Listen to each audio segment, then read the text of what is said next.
менин отан алдына борчум коргауга жиберип отурмун. Балам, саган ак жол.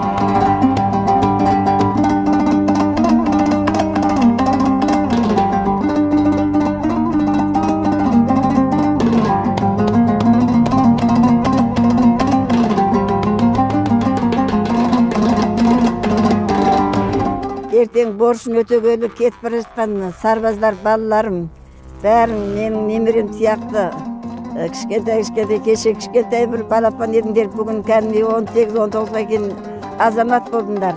Еліңді қорғайтын, жеріңді қорғайтын кәмелетке жеттіңдер күндерім. Тек аман болып барған жерлеріңде тәртіп сақтаңдар.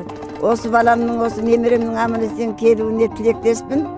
Бәрің аман-есен келулеріңе тілектеспін, жандарым, аман болыңдар. Барша осы өзімен кетіп бара жатқан, әскерге бара жатқан балаларға сәттілік тілеймін. Бұйыртса бір жылдан кейін аман-есен ораламыз. Ішкі істер қызметінде 27 жыл қызмет еттім. Полиция подполковнигі болып, жаңағы еңбек демалысына шықтым. Қазір отставкада. Не дейміз? Ер азамат болып өмірге келгеннен кейін, әрине ол жігіт отанын қорғау міндеті әрбір азаматтың. Қолымызға ақ жол, және келетін қызметке кетіп бара жатқан сарбаздарға ақ жол деймін.